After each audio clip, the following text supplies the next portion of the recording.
दोस्तों, मैं हूं दिनेश किवोरा। न्यूज़ टाइम में आपका स्वागत है। आज एक खबर जापान से। साउथ एशिया से करते करते मैं जापान पहुंच गया आज।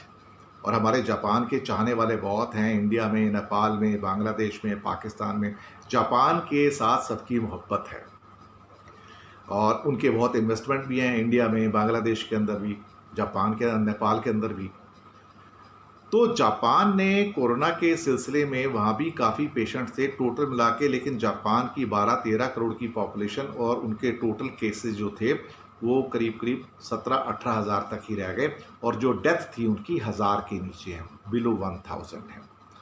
उन्होंने पूरी तरह से कोरोना के ऊपर कंट्रोल पा लिया है इस टाइम। और वहाँ पे जो नेशनल इमरजेंसी लगाई गई थी प्रधानमंत्री एबे के द्वारा, वो उठा ली गई है।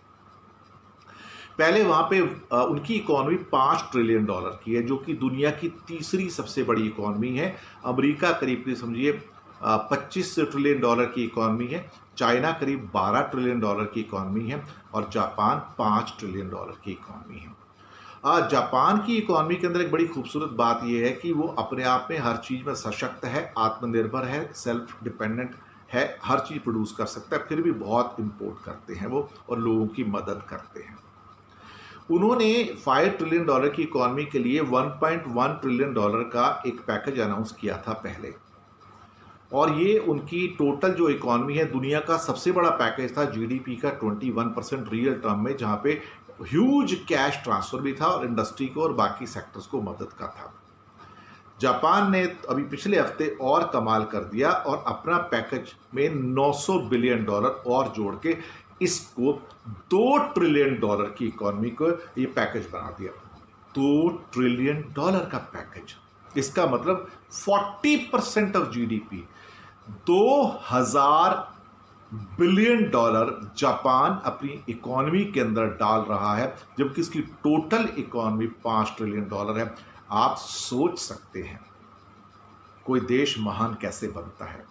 आप सोच सकते हैं कि ये जो डायरेक्ट कैश ट्रांसफर्स हैं उनके लोगों के पास, उनके किसानों के पास, इंडस्ट्री के पास, लेबरर्स के पास, टेक्नोक्रेट के पास, उनके गवर्नमेंट अफसर्स के पास, डॉक्टर्स के पास, सबको दिए हैं ताकि किसी को लगे ना कि उसकी नौकरी चली गई। और ये जापान की ग्रेटनेस है कि एक कंट्री ग्रेट क्यों बनता है। आप सोचिए इस बारे में। कंट्री हमेशा लोगों से कहता है आप मेरे लिए सैक्रिफाइस करो, आप मुझे ब्लड दो, आप मेरे लिए पसीना बहाओ। इंडिया में तो यही कहा जाता है कि देश के लिए कुर्बान करो, देश के लिए सैक्रिफाइस दो, देश के लिए ये करो, देश के लिए वो करो। हमने किया भी है, लेकिन जब कभी मुझे जरूरत पड़े तो देश मेरे लिए क्या करता है, ये भी इंपॉर्टेंट है। ये इंपॉर्टेंट पार्ट है, क्योंकि कोई भी चीज दुनिया में वन वे ट्रैफिक नहीं होती है।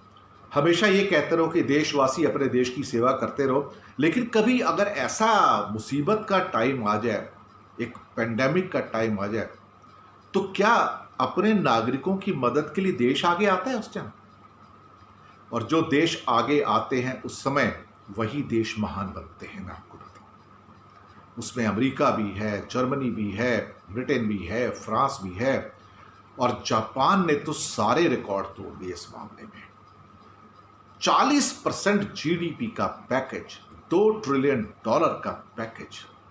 आप अंदाजा नहीं लगा सकते कि यहां जापान अपने नागरिकों से, सिटीजन से कह रहा है कि आई केयर फॉर यू। आपने अच्छे समय में मेरी मदद की है, मुझे जापान को उठा के यहां बिठाया है। आज बुरा समय है तो मैं आपको लुक आफ्टर करूंगा, मैं आपका ध्यान रखूंगा। इसे कहते हैं कंट्री, इसे कहते हैं भावना।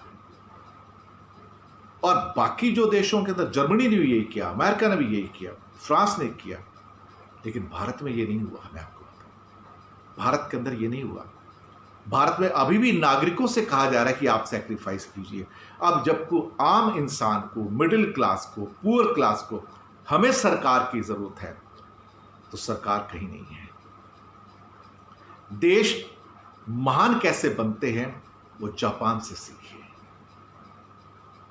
Countries become great, learn from Japan. कि मुसीबत के टाइम पे कंट्री कहता है I look after you, you don't worry, मैं हूं ना। लेकिन यहां तो कोई बोलने वाला नहीं कि मैं हूं ना। इसीलिए कोई कंट्री ग्रेट बनता है, महान बनता है। इसलिए जापान ग्रेट है, इसलिए जापान महान है, इसलिए जापान को सैल्यूट।